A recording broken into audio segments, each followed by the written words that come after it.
ఓం వెంకటేశాయ. శ్రీమాత్రే నమః. నమశ్చండికాయ. ఆధునిక కాలంలో ఈ జీవితము చాలా సంక్లిష్టంగా తయారవుతుంది. ఇప్పుడు మనం చూసినట్టుగా ప్రకృతి వైపరీత్యాలు ఒకవైపు వస్తూ ఉంటే, మరొక వైపు కరోనా లాంటి వ్యాధులు వస్తూ ఉంటే, తర్వాత ఆర్థిక సంక్షోభాలు ఒకవైపు, మరోవైపు యుద్ధాలు, ఇలా ప్రపంచాన్ని అంతా కూడా అతలాకుతలం చేస్తున్నటువంటి ఒక సందర్భంలో మనం ఉన్నాం. అలాగే మరొక ముఖ్యమైన ఇది ఏంటంటే, రకరకాల వాదులు సెక్యులరిజం పేరిట అయితేనేమి, ఇతర మతాల పేరిట అయితేనేమి, సనాతన మతం మీద ఒక పద్ధతిగా ఒక దాడి చేస్తూ అనేక మందిని సనాతన ధర్మం నుంచి వేరే ధర్మాలకు మార్చడానికి మత మార్పిడులను ప్రోత్సహించడం జరుగుతుంది. ఇలాంటి సందర్భంలో మనం మామూలుగా చేసేటువంటి దేవతారాధనలు సరిపోవేమో అనిపిస్తుంది. మరింత శక్తి మనకు లభిస్తే కానీ ఈ రకమైనటువంటి ఈ ఆధునిక యుగంలో వస్తున్నటువంటి ఈ ఛాలెంజెస్ని ఎదుర్కొనేటువంటి శక్తి, స్థైర్యము, ధైర్యము మనకు సరిపోవు అనిపిస్తుంది. ఇలాంటి సందర్భంలోనే జగద్గురువులు కాంచి కామకోటి పీఠాధిపతులు అయితేనేమి, శృంగేరి పీఠాధిపతులు అయితేనేమి, చండీ పూజని మనందరికీ కూడా నిర్దేశించడం జరిగింది. దాని మూలకంగా గత దశాబ్దంలో మన రెండు తెలుగు దేశాలలో, తెలుగు రాష్ట్రాలలో చండీ పూజలు అయితే ఏమి, చండీ హోమాలు అయితే ఏమి, చండీ మంత్రోపదేశాలు, జపాలు అయితేనేమి చాలా విస్తృతంగా జరుగుతూ ఉన్నాయి. అయితే ఈ కేవలం తెలుగు దేశాల్లోనే కాక ఆసేతు హిమాచలం కూడా ఈ చండీ ఆరాధన అనేది చాలా ప్రాముఖ్యంగా కనపడుతుంది. అక్కడ ఉత్తర భారతదేశంలో వైష్ణవి దేవి దగ్గర నుంచి మొదలుపెట్టి కేరళలో దాకా ఈ చండీ ప్రాశస్త్యం మనకు కనపడుతూ ఉంది. ఈ చండీ ఆరాధనలో ముఖ్యమైనటువంటిది చండీ యొక్క మంత్రం, అంటే చండీ నవార్ణ మంత్రం అని అంటారు. ఈ నవార్ణ మంత్రాన్ని ఒక సరైనటువంటి గురువు దగ్గర దీక్షగా తీసుకొని వారి మార్గదర్శకత్వంలో దాన్ని సాధన చేయటం అనేది చండీ ఆరాధనలో ముఖ్యమైనటువంటి ఇది.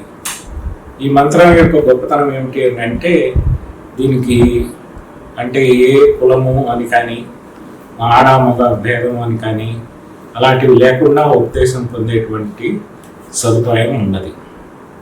దీని తరువాత స్టేజ్లో ఈ సప్తశతి పారాయణం అనేది జరుగుతూ ఉంది. ఈ సప్తశతి అనేది చాలా విస్తృతంగా వాడబడుతూ ఉంది. ఈ సప్తశతిలో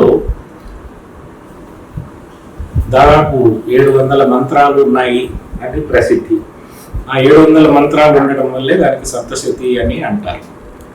ఇది 13 దేవి మహాత్మ్యము అనే పేరుతోటి మార్కాండేయ పురాణంలో ఉన్నటువంటి మంత్రరాశి. దీన్ని 3 చరితలుగా 13 అధ్యాయాలుగా విభజించబడి ఉంటుంది. మొదటిది అధ్యాయము ప్రథమ అధ్యాయమని, ప్రథమ చరితమని, 2, 3, 4 కలిపి మధ్యమ చరితమని, అక్కడి నుంచి 5 నుంచి 13 దాకా ఉత్తమ చరితమని చెప్తూ ఉంటారు. ఈ మొదటి అధ్యాయానికి కాళికాదేవిని దేవతగా, రెండవ మధ్యమ చరితము లక్ష్మీదేవిని దేవతగా, ఉత్తమ చరితానికి సరస్వతీదేవి అధిష్టాన దేవతగా అర్చించడం అనేది జరుగుతూ ఉంటుంది. ఈ కాళీ, లక్ష్మీ, సరస్వతి యొక్క సమాహార రూపమే చండీ పరదేవతగా చేయటం జరుగుతుంది. అలాగే దీనితో పాటు రహస్యత్రయం అని మరికొన్ని స్తోత్రాలు, అలాగే సూక్తత్రయం అని మరికొన్ని స్తోత్రాలు కూడా పఠించడం జరుగుతుంది. ఈ దీనికి రకరకాల ప్రయోగాలు ఉన్నాయి. అందులో ఈ చండీ హోమ ప్రక్రియ అనేది ఇప్పుడు చాలా చోట్ల ప్రతి ఊర్లో ప్రతి గుడిలో కూడా చేయడం జరుగుతుంది. దాంట్లో ఆ చండీ హోమ ప్రక్రియలో ఇంకా అంటే కొన్ని శతచండీ అని, ఆయత చండీ అని అనేక కుండాలతోటి చాలా అట్టహాసంగా కూడా జరగడం మనం చూస్తూ ఉన్నాం. అయితే ఈ చండీ ఉపాసన జరుగుతూ ఉన్న సందర్భంలో కొందరు సాధకులకి కొన్ని రకాల ప్రశ్నలు తలెత్తడం జరిగింది. అందులో ముఖ్యమైనది ఏంటి అంటే, ఈ చండీ సప్తశతి అనే దాంట్లో 700 మంత్రాలు ఉండాలి, కానీ దాంట్లో 570 శ్లోకాలు మాత్రమే ఉంటాయి. మిగతావి దేవి ఉవాచ, మహర్షి ఉవాచ, ఆ రకంగా ఉవాచలు ఉంటాయి. దాంట్లో అవన్నీ మంత్రాల కిందకి వస్తాయా అనేది ఒక ఇది. దాని తర్వాత ఈ మంత్రాలను పరిశీలించినట్లయితే మనకు కొన్ని 1 లైన్తో ఉండే మంత్రాలు, కొన్ని 2 లైన్లతో ఉండే మంత్రాలు, కొన్ని 3 లైన్లతో ఉండేటువంటి మంత్రాలు, శ్లోకాలు ఉండడం మనం చూస్తూ ఉన్నాం. ఆ విభజనలో కూడా ఒక్కొక్కసారి ఎలా కనిపిస్తుందంటే, అంటే ఒక మంత్రము పూర్తి భావం లేకుండా ఉన్నటువంటివి కూడా కొంతమంది పండితులు గమనించడం జరిగింది. అయితే మరి ఈ 700 ఎలా అవుతాయి, సప్తశతి అనే పేరు ఎలా వచ్చింది అనేటువంటి ఒక ప్రాథమికమైనటువంటి అనుమానము వ్యక్తం చేయడం జరిగింది. అది ప్రముఖ శ్రీ విద్యా నిపుణులు శ్రీ విరూపాక్ష పీఠ అధిపతులు శ్రీ కళ్యాణానంద భారతి మాంతాచార్య స్వామి వారి దగ్గర ఈ రకమైనటువంటి అనుమానాలు వ్యక్తం చేయడంతో వారు అక్కడ ఆ కాలంలో ఉన్నటువంటి అన్ని చండీ సప్తశతి ప్రతులన్నింటినీ కూడా తెప్పించి పాఠ భేదాలను గుర్తించి చాలా పెద్దగా రీసెర్చ్ చేయడం జరిగింది. అప్పుడు చాలా ఆశ్చర్యకరమైనటువంటి కొన్ని విషయాలు బయటకు వచ్చాయి. దాంట్లో తెలిసింది ఏంటంటే, ఈ మొట్టమొదట పురాతన కాలంలో ఈ దేవి మహాత్మ్యము నవశతిగా ఉండేది అనేటువంటిది ఒక ముఖ్యమైన ఇది ప్రతిపాదన. అంటే ఇది వామకేశ్వర తంత్రంలో అలా నవశతిగా ఉండేదని చెప్పబడింది. తరువాతి కాలంలో ఈ 900 శ్లోకాలు చదవలేకపోతున్నారనే ఉద్దేశంతో 700 శ్లోకాలకి, అంటే 700కి సప్తశతిగా దాన్ని సాక్షాత్తు పరమశివుడే తగ్గించాడని కొందరు పండితులు చెప్పడం జరుగుతూ ఉంటుంది. కానీ మరి ఎక్కడ జరిగింది అనేటువంటిది మనకు తెలియదు. కాకపోతే ఈ సంఖ్యాభేదం ఒకటే కాకుండా మరికొన్ని ప్రాథమికమైనటువంటి అనుమానాలు కూడా చాలామంది పండితులు వ్యక్తం చేయడం జరిగింది కళ్యాణానంద భారతి స్వామి వారి దగ్గర. అప్పుడు ఆయన తన శిష్య బృందానికి చెప్పి మా దిశానిర్దేశం చేసి కేవలం తపస్సుతో ఆ మంత్రాలన్నింటినీ కూడా పునరుద్ధర్శించి వాటన్నింటినీ కూడా పునర్వర్గీకరణం చేసి మనకు ఈ ఆధునిక కాలంలో నవశక్తిగా మనకు అందించడం జరిగింది. దీంట్లో వారి శిష్యులు శ్రీ గోపానంద నాథ స్వామి గారు కానీ, శ్రీ గౌరవపేటి సుబ్రహ్మ శాస్త్రి గారు కానీ చాలా గొప్ప కృషి చేయడం జరిగింది. అంటే కృషి అంటే కేవలం భౌతిక కృషి కాకుండా అదొక గొప్ప తపస్సుగా సాధనగా చేయడం వల్లనే ఇది జరిగింది. ఈ దీంట్లో మరొక ఇది ఒకటి ఏంటంటే, సప్తశతిలో మనం ఇందాక అనుకున్నట్లుగా పూజించబడేటువంటి అమ్మవారు ఎవరు అనేటువంటిది ఒకటి వస్తుంది. దాంట్లో కాళీ, లక్ష్మి, సరస్వతి అని చెప్పారు, కానీ మొదటి చరిత్రలో కాళీ యొక్క ప్రస్తావన అసలు రానే రాదనమాట. అలాగే లక్ష్మీ ప్రస్తావన కూడా రెండో దాంట్లో రాదు, అలాగే సరస్వతి ప్రస్తావన కూడా. మరి ఎవరు, మరి పూజిస్తున్నాము అనేటువంటిది ఒక ప్రశ్న ఉదయిస్తుంది. దానికి కళ్యాణానంద భారతి స్వామి వారు చెప్పింది ఏంటంటే, ఈ చండీ పరదేవత ఉపనిషత్తుల్లో ప్రతిపాదించబడినటువంటి ఆ పరబ్రహ్మతత్వమే అని వారు ప్రతిపాదించారు. అందుకని కళ్యాణానంద భారతీ స్వామి వారి సంప్రదాయంలో ఈ ధ్యాన శ్లోకాల బదులు పురుష సూక్తాన్ని, శ్రీ సూక్తాన్ని పఠించడం అనేది జరుగుతుంది. అలాగే మనము బీజాక్షరాల పరంగా చూసినా కూడా ఐం హ్రీం క్లీం అంటాం. ఐం అనేది సరస్వతి బీజం, కానీ ఇక్కడ చరిత్రలో సరస్వతి ఉపాసన 3వ అధ్యాయం ఉత్తమ చరిత్రలో చెప్పడం జరిగింది. అలాగే హ్రీం అనేది మధ్యమ చరిత్రలో చెప్పడం జరిగింది. ఈ క్లీం అనేది అటు చివర పెట్టారు, అది కాళీ బీజం మొదట్లో రావాల్సి ఉంటుంది అన్నమాట. ఆ రకంగా బీజాక్షర పరంగా చూసుకున్నా కూడా ఈ 3 చరిత్రలుగా 3 దేవతలుగా చేసే ఉపాసన అంత సరికాదేమో అనేటువంటిది మరొక ఇదనమాట. అలాగే మనము మిగతా పుస్తకాలు చూసినట్లయితే అంటే గాయత్రి మంత్రంలో 24 బీజాక్షరాలు ఉన్నాయి. అలాగే శ్రీమద్ రామాయణాన్ని గాయత్రి మంత్రం యొక్క విస్తృతిగా చెప్తారు, అంటే దాని వ్యాఖ్యానంగా చెప్తారు. ఇక్కడ ఉన్న 24 బీజాక్షరాలకి 24,000 శ్లోకాలను ఆయన వాల్మీకి మహర్షి రచించడం జరిగిందనమాట. అలాగే మనం రుద్రం తీసుకున్నట్లయితే ఏకాదశి రుద్రులు ఉంటారు.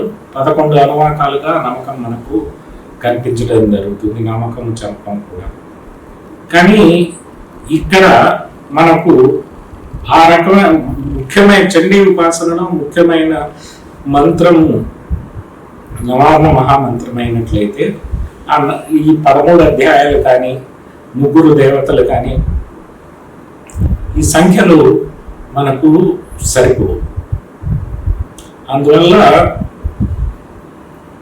కళ్యాణానంద భారతీ స్వామి వారు ఈ నవార్ణ మంత్రానికి అనుగుణంగా ఈ మంత్ర రాశిని 900 అంటే నవశతిగా దీన్ని పునర్వ్యవస్థీకరించడం జరిగింది. ఎందుకు ఈ సంఖ్య అంటే మనకి చండీ దుర్గా ఉపాసనలో నవదుర్గలను ఉంటారు. అట్లా 9 మంది అవతారాలు, ఎలా అయితే రుద్రంలో ఏకాదశ రుద్రులు ఉన్నారు అలాగే నవదుర్గలు ఉంటారు కాబట్టి దానికోసమని నవశతి అనేటువంటిది. అంతేకాకుండా ఈ నవాంగాలతోటి అంటే ఈ మనం ఇందాక అనుకున్నట్లు కొన్ని మూల రాశి మంత్ర రాశిలో లేనటువంటివి ఇప్పుడు సప్తశతిలో మనం రహస్యత్రయమని సూక్తత్రయమని అవన్నీ మనము పఠించడం జరుగుతుంది.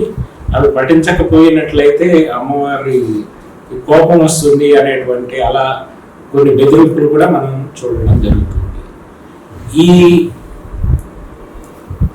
అందువల్ల నవావరణ మంత్రము, నవ చండిక ఉపాసన, నవదుర్గ ఉపాసన, నవశతి 9 అధ్యాయాలతో మళ్ళీ పునర్వ్యవస్థీకరణ ఇలా చేసుకున్నట్లయితే ఇదంతా కూడా ఒక సనాతన పద్ధతిగా మనకు కనపడుతూ ఉంటుంది.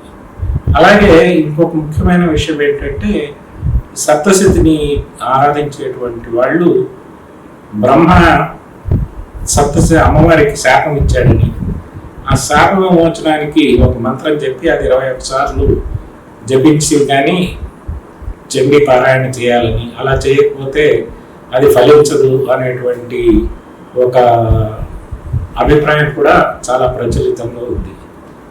కానీ మనము ఒకసారి పరిశీలించి చూసినట్లయితే మొదటి అధ్యాయంలో మధుకైటప వధలో ఆ మధుకైటపులు అనే రాక్షసులు విష్ణువు యొక్క చెవి గురుగు నుంచి పుడతారు. పుట్టిందే తడవుగా వాళ్ళు చతుర్ముఖ బ్రహ్మగారి వెంటపడి ఆయనను చంపడానికి ప్రయత్నం చేస్తారు. ఆయన ప్రాణాలను చేతులు పట్టుకొని అన్ని చోట్లకు పోయి చివరికి చండీ పరాదేవి దగ్గరికి పోయి ఆయన స్తోత్రం చేస్తాడు.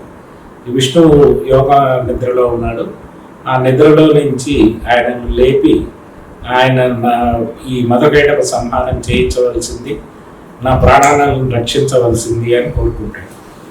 అలా తన ప్రాణాల కోసం ఏ దేవతనైతే బ్రహ్మ ఉపాసించాడో అలాంటి దేవతకు ఆయనకు శపించేంత శక్తి ఉందా అనే ఒక అనుమానం వస్తుంది. వినటానికి కూడా అది చాలా హాస్యాస్పదంగా ఉంటుంది.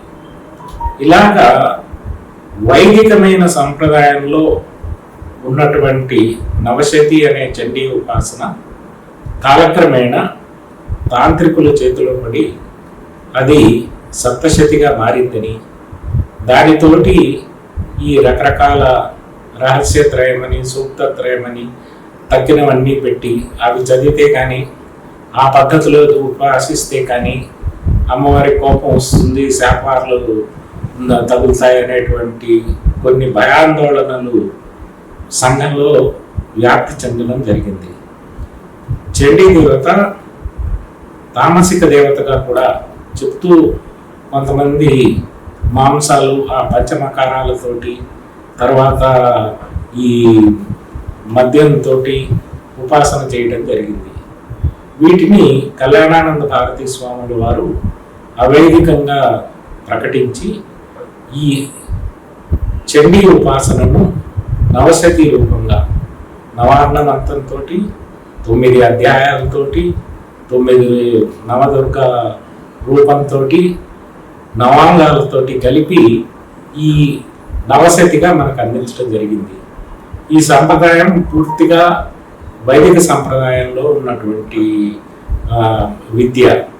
దీన్ని మనము అందరం కూడా విస్తృతంగా ప్రచారం చేసి ఈ వైదిక సంప్రదాయంలో చండీ ఉపాసనని తద్వారా శ్రీ విద్య ఉపాసనని మన సంఘంలో ముందుకు తీసుకుపోవాలి అనేటువంటిది మనందరి ముందు ఉన్నటువంటి కర్తవ్యం.